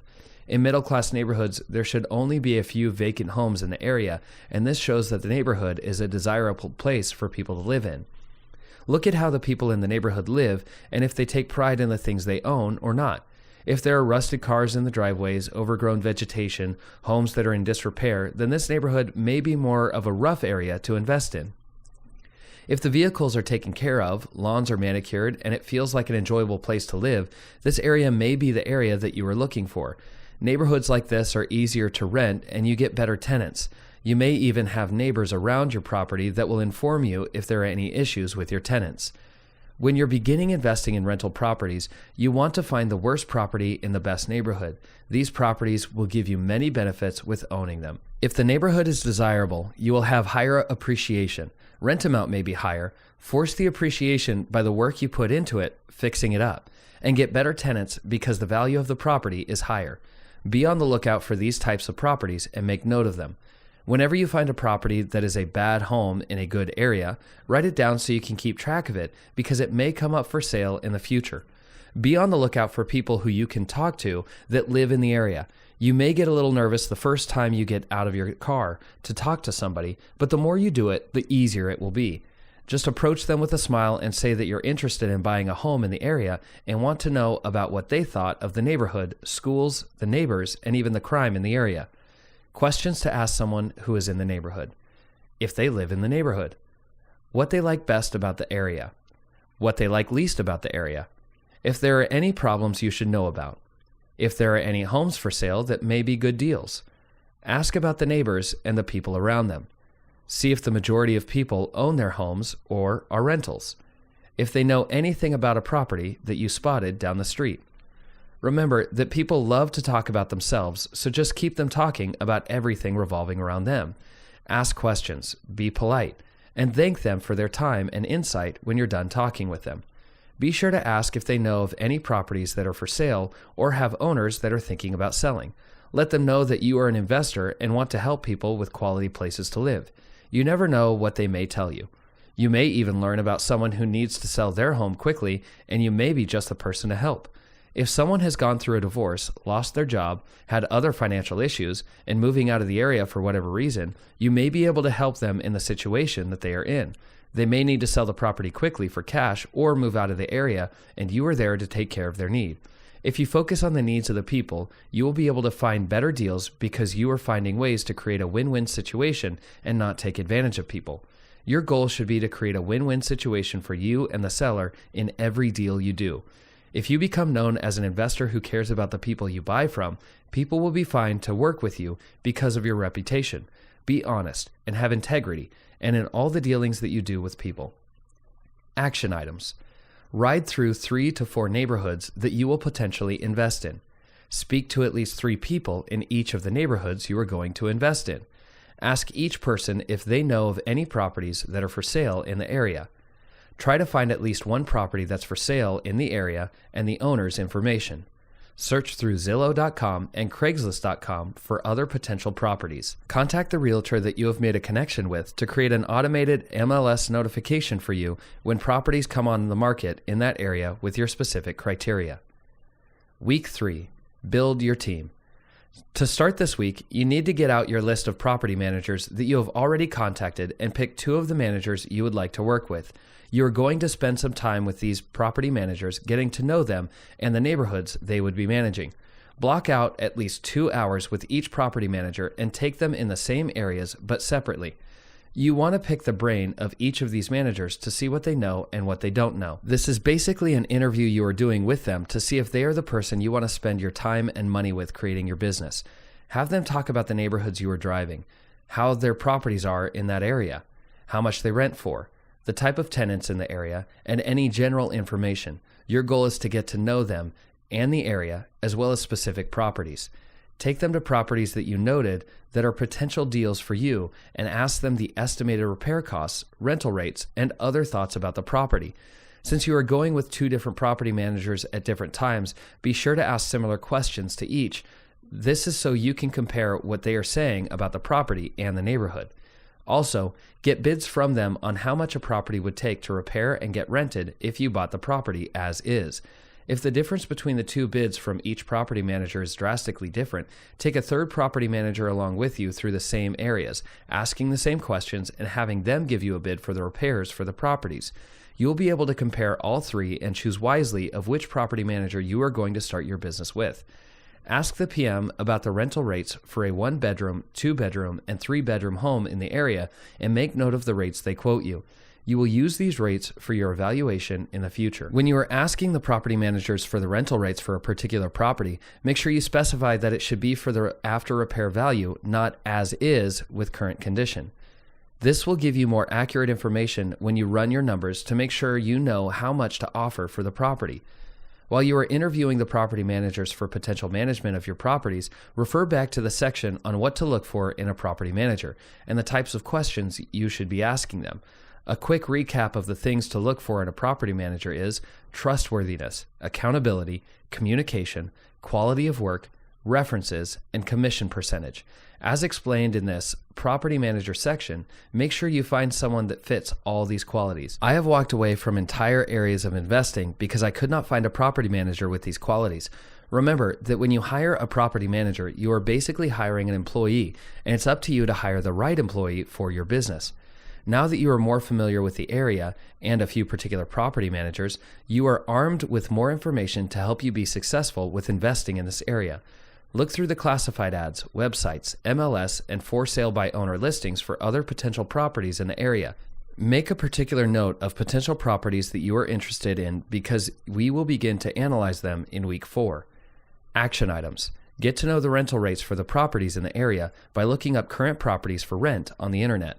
Spend 2 hours with 2 separate property managers who will go on a ride-along with you through the areas. Narrow down your list of potential properties to analyze and put offers on 5 properties. Find 2 or 3 for sale by owner properties that you will potentially pursue in these areas. Week 4. Look at properties. This week, you are going to get out and look at properties. It is now time to put all of this learning into action. Be sure to bring along one of the property managers that you selected as the one you will most likely do business with. Have him give you bids on these properties for all the repairs to make the property rentable. Since you have noted down 2 or 3 properties to evaluate, contact the owner or realtor inquiring of the property and schedule a time to walk through the property.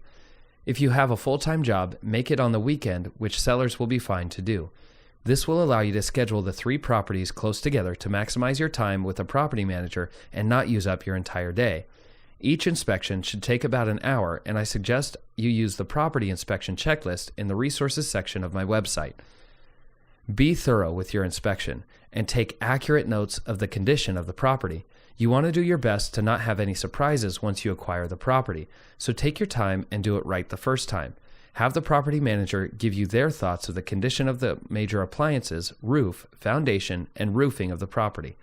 It is important to have a checklist or a guide sheet that is going to help you not to miss anything as you are walking through the property.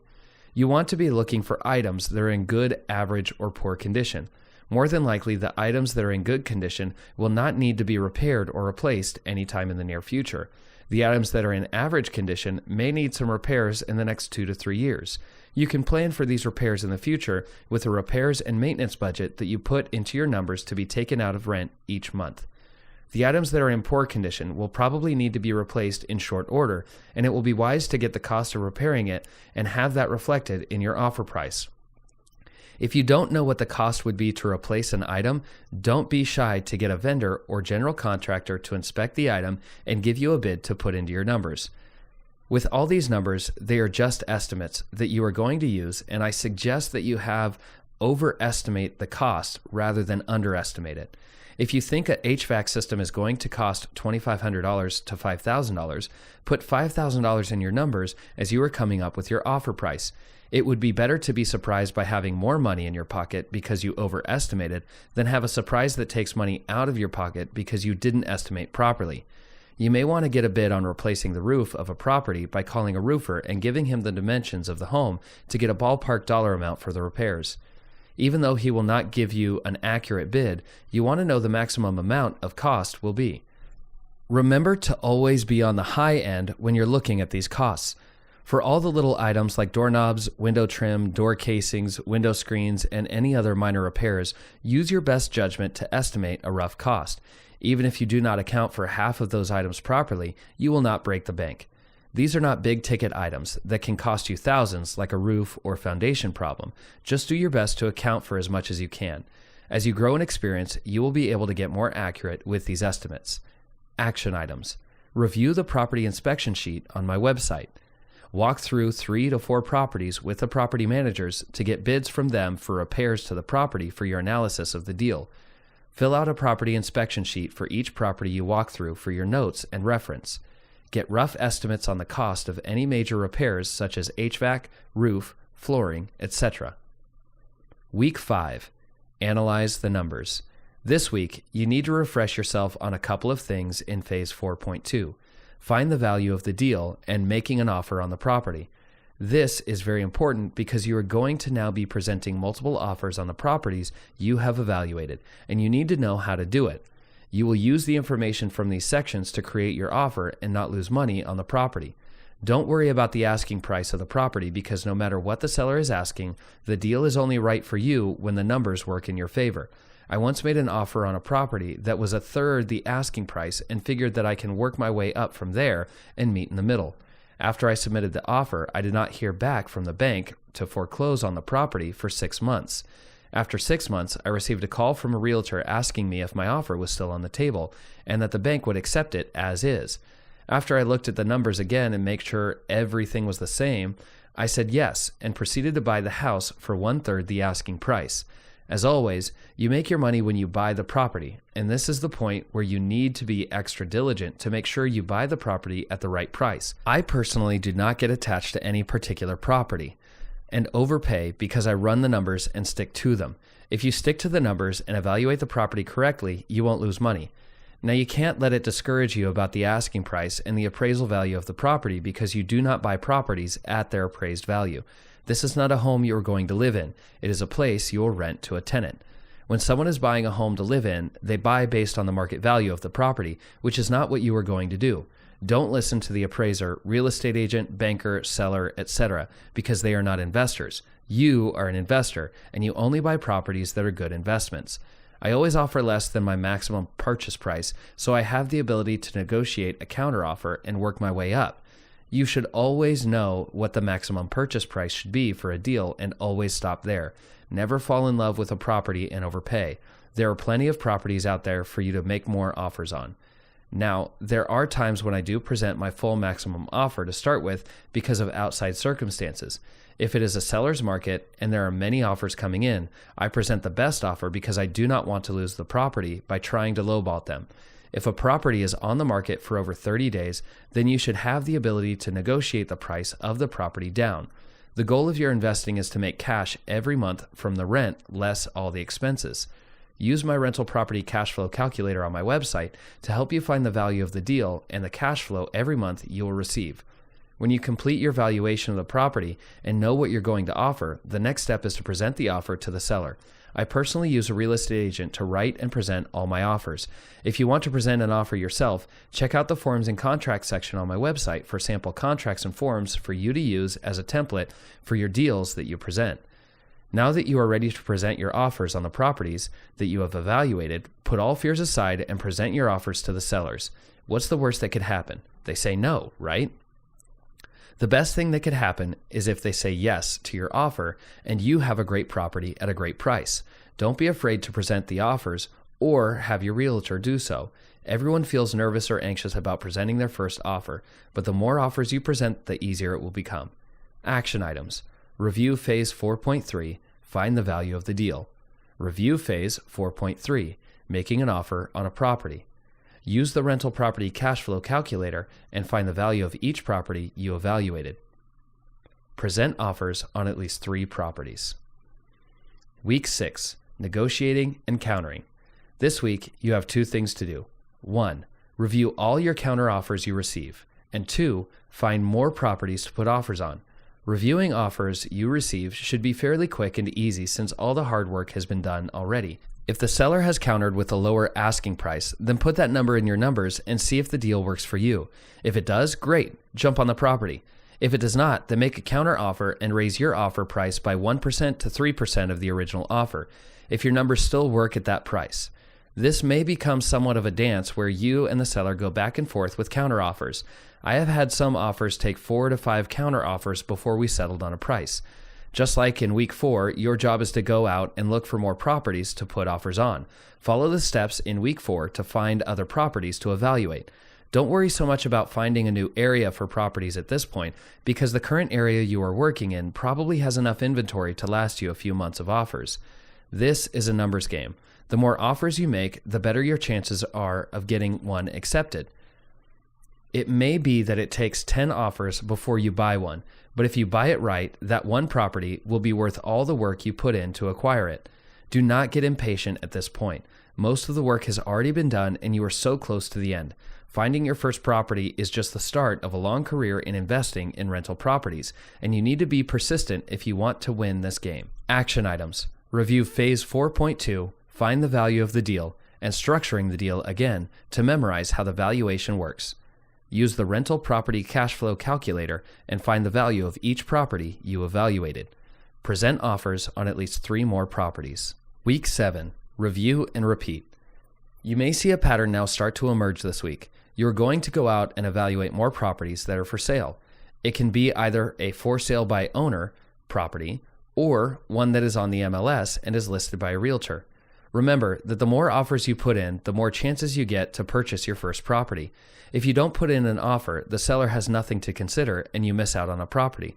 Don't let indecision or procrastination keep you from starting down the path of passive income in rental properties. Because you are an investor, a lot of your offers will be passed on because of the price you are willing to pay for the property. Don't let that bother you. Each no you receive is one closer to the yes that will get you your first property. Be looking through all of the ways we discussed how properties are listed and keep looking for properties. Always be conscious of the rent amount that you will be able to get out of the property once you have the rehab completed. Rents fluctuate from time to time, but usually do not go down very much. Once you have an understanding of the potential rent for a property, you will know if the property will produce a cash flow for you or not. Remember, this is a numbers game, and the more offers you put in, the more likely you are to get one. Review again the section on finding the value of the property so you have that in your head as you're walking through properties. After time, you will begin to see a property and will tell within 5 minutes if it's a property worth pursuing or not. Repeat the steps outlined above until you successfully purchase a property. Once you have this one rented and are ready to buy another, go out there and put more offers on more homes. Over time, you will have created a large portfolio of rental properties that will help you quit your job because you have enough passive income through rental properties. Phase 5.2, Rental Business 2.0, the B4R method. By far, my most favorite way to buy properties and the reason why I was able to grow my business so fast is the B4R method. In 2006, I bought my very first rental property with all cash. From that one property, I was able to grow my business quickly to 35 plus properties with the B4R method of investing. From that first property, I refinanced all the cash out of it to buy my second property. Then I refinanced the second property to buy 2 more properties. Actually, I have done this method to buy properties so many times, I can't even count it. It is a very simple process, but does take knowledge and skill in order to implement it well. At every point in the process, there are things that can stop your progress, things just like what I have mentioned in the previous chapters in the book. My very first rental property I purchased was for $17,000 cash in Ohio. Even though I lived in California, I knew I could run my business remotely without my actual living in that area that I invest in. The best thing about investing in the Midwest was the price to rent ratio. A $17,000 house would rent for $550 a month. So I bought my first property for $17,000 cash and owned the property free and clear. Once it was in my possession, my property manager and contractors got to work rehabbing and fixing up the property. After about a month or so, the property was fixed up and ready to be shown to the prospective tenants. While the property was being fixed up, I had my property manager looking for tenants. 1 week after the rehab was finished, we found a tenant to rent the property for $550 a month. That was super exciting. Our first rental check from the passive income was $450 after expenses. This was a great experience, and now I couldn't get enough of them. After owning the property for about 3 months and having it rented, I contacted a local bank and started the refinance process. My goal was to pull out as much money as possible from the property. This would give me another expense as I had paid the mortgage payment, but I would be able to buy another property with the money I took out. The greatest part of it all was that the tenants are the ones paying off the mortgage. Once the refinance process was finished, I was able to pull out $13,000 to buy my next rental property. The monthly payment for borrowing $13,000 was only $115 a month. Since the property was already renting for $550, I was still making a positive cash flow of almost $350 a month after the mortgage payment. I took that $13,000 and bought another property, starting the whole process over again. From beginning to end, the second property took about 3 months to finish. The property was rented for $550 a month, and the passive income was $300 a month. After it was rented, I pulled out $20,000 of equity from the second property when I refinanced this property as I did the first. The second mortgage payment was $220 a month. With this second property rented, the mortgage was paid for by the tenant. Even after all the expenses and a new mortgage, I still made a cash flow positive of $280 a month from the mortgage payment. After financing the second property, I pulled $20,000 cash out of the refinance. With the $20,000, bought 2 more properties that brought in $500 each per month. Remember, these properties are in a depressed market where prices of homes are really cheap, but rents are fairly high compared to the price of a home. So at this point, I now have a total of 4 properties that bring in a total of $2,000 a month. With only 2 mortgages, the total monthly mortgage payment was a total of $335 a month. After the mortgage payment, that is a positive cash flow of almost $1,700 a month. The B4R Real Estate Investing. Buy, rehab, rent, refinance, repeat. The B4R method is the process of buying a property with recycled money. The money is recycled because it is used once to buy one property, then used it again to buy another property, then again and again. The process is basically this: buy a property with cash, rehabbing the property, getting it rented, then refinance the cash out, and then repeat the process all over again. For various reasons, it is much easier to buy properties with cash as opposed to a mortgage from a bank. It could be that the seller needs to sell quickly and does not want to wait for a loan to process. It could also be that there are issues with the property that make it hard for someone to get a loan from a bank. I have bought properties that need major work done to them in order to get them inhabitable. A conventional mortgage would not have been approved by a bank because they only lend on properties that someone can live in from day one. Think of how much money you would put down on a property when you buy it. When you buy a rental property with conventional financing, the normal down payment is 20% of the purchase price. For a $100,000 property, you would have to spend $20,000 to get the mortgage on the property. Once you have bought the property and used your $20,000 to buy it, then you may have the ability to refinance the property and pull your money out. The main criteria is that the property has enough equity in the property to pull out your $20,000 plus any other money you would like to use to buy more properties. Here's a common scenario that happens often. You find an off-market deal on a property for $100,000. The down payment for this property is 20%, which is $20,000. After you pay $20,000, you now have a mortgage of $80,000. You need to pay back to the bank. Your tenant will be paying the balance of $80,000 in rent. See Chart 5.2a. The current value of the property is $125,000 before you do any work on the property. Because you worked hard to find a good deal, you got the property for less than market value. With the purchase price being $100,000 and the current value $125,000, you captured $25,000 in equity the first day you bought the property. See Chart 5.3b. Once you have the property in your business name, you fix up the property with $8,000 cash. After the work is finished, it costs you $28,000 out of your pocket to get the property rent ready. See Chart 5.3c. The rehab done on the property has increased the value of the property. The original value of the home was $125,000. Now, after you put in your sweat equity and $8,000 by fixing up the place, the property now appraises for $160,000. You have forced the appreciation up and increased the equity by $35,000.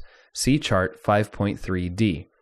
With all the repairs and purchase price of the property, the total all-in cost for the cash flow property is $108,000. It is not $128,000, even though you paid the $20,000 down payment. All the down payment did was lower the mortgage amount. It did not increase your cost for the property. After you fix up the property, the new appraised value is $160,000. Remember, your total all-in cost is $108,000. So from this purchase and $8,000, you have gained $52,000 in equity from your work. See chart 5.3D.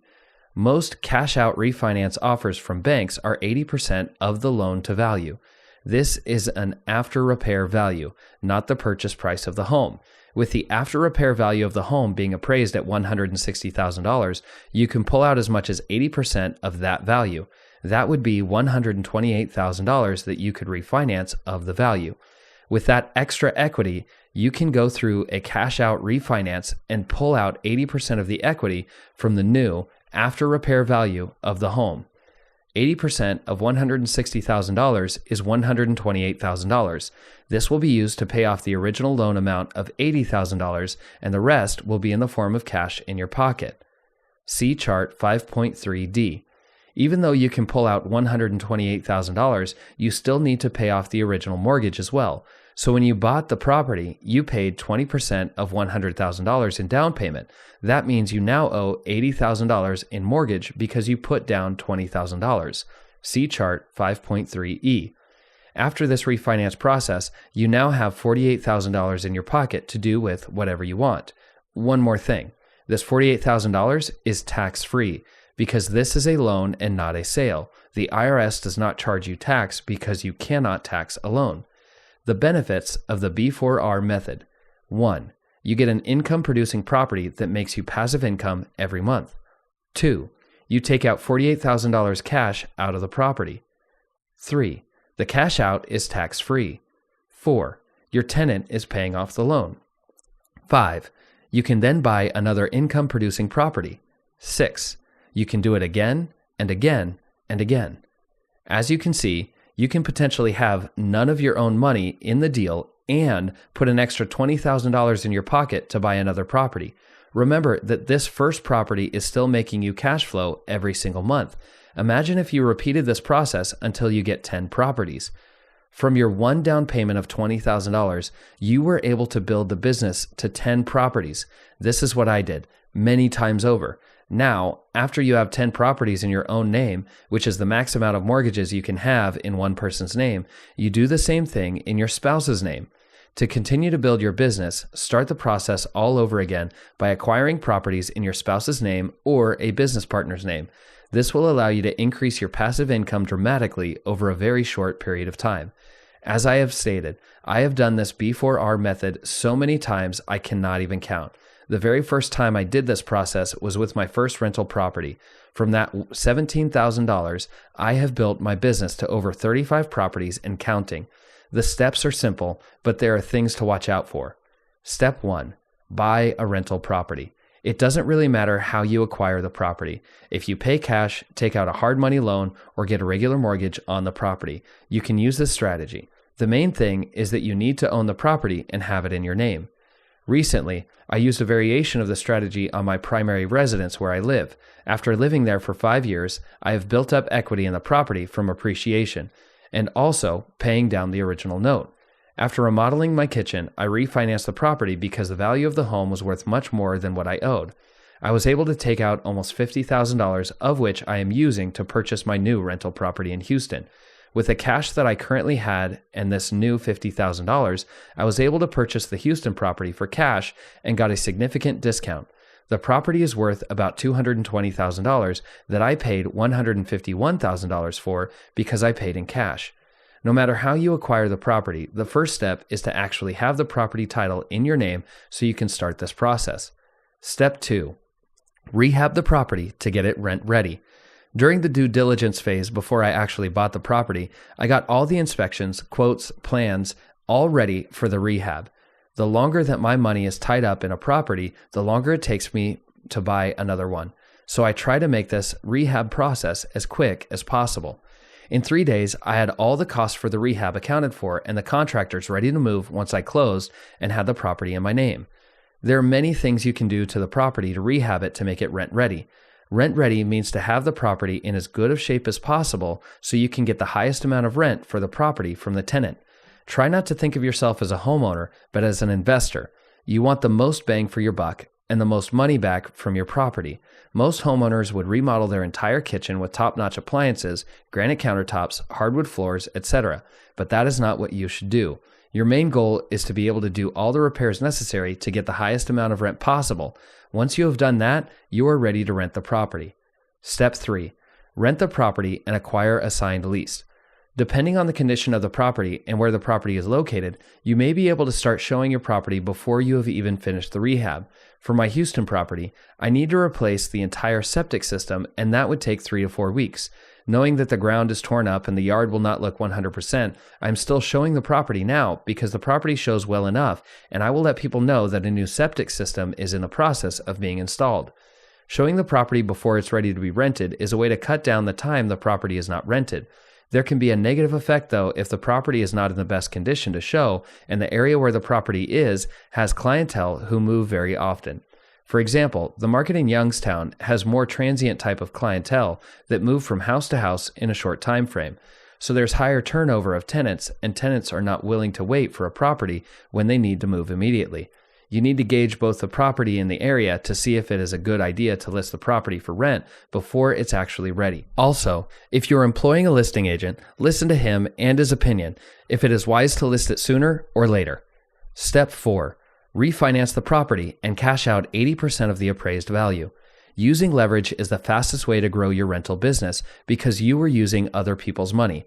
Leverage can be in the form of a mortgage from a bank, hard money loans, money from friends and family, etc.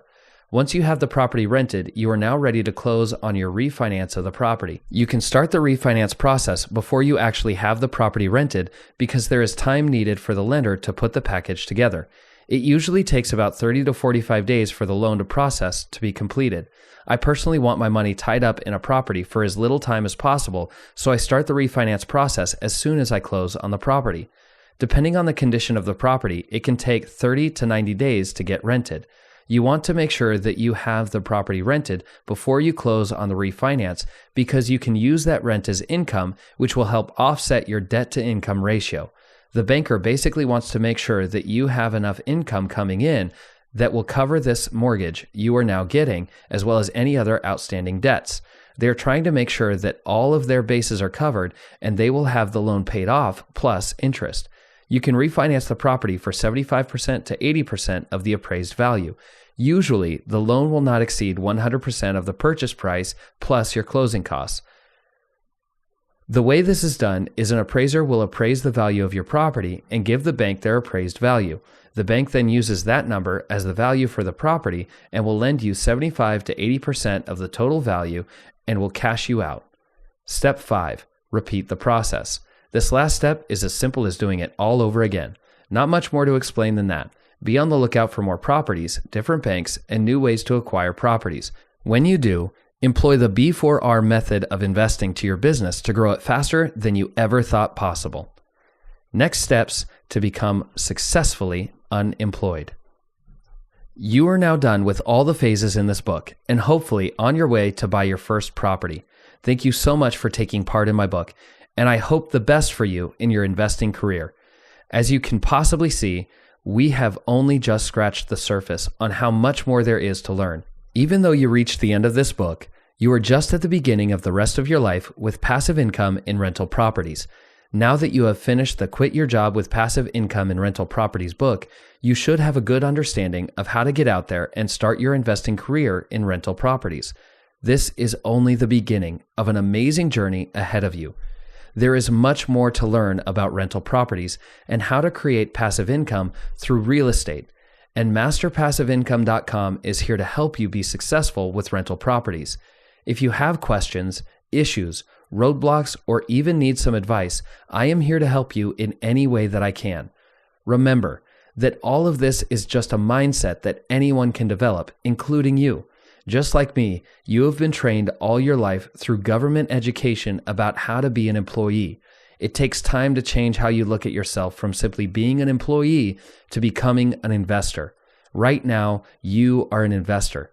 Tell yourself that every day when you wake up. You are a successful real estate investor in rental properties because it is true. You now have the knowledge and the resources to help you be successfully unemployed. I want you to be part of the Master Passive Income community, along with all the others who are in the same place as you. You can ask me questions directly, work with others on the forum section, and possibly even get on the podcast with your questions. Let me help you with your investing and be able to quit your job with rental properties. For further learning, go to masterpassiveincome.com and go through the blogs, podcasts, and resources which are designed to help you invest in your own education, and it is all for free. The real estate investing articles and podcasts is full of free knowledge and information for you to learn from and grow from. Please check out my website for loads of free information on how to be a successful rental property investor. Sign up for my newsletter where I will send you exclusive content that you won't find anywhere else on my blog. I value your time and will only send you things that will benefit you in your investing career. For signing up, I'll send you exclusive content about creating a real estate business that you will not see anywhere else. MasterPassiveIncome.com is here to help you achieve the dreams and goals you have created for your life. Success breeds more success. Now is the time to act. Get out there, look at properties, analyze the deal, put in offers, and get started on your journey with Master Passive Income. Congratulations, you're done. Let me know how you are doing and if you need any help, encouragement, or questions. I would love to help you quit your job with rental properties. If you enjoyed this book, please help spread the word by taking a moment and leaving an honest review on the site from which you purchased this book. Each rating will help us reach more people and help others quit their job with rental properties.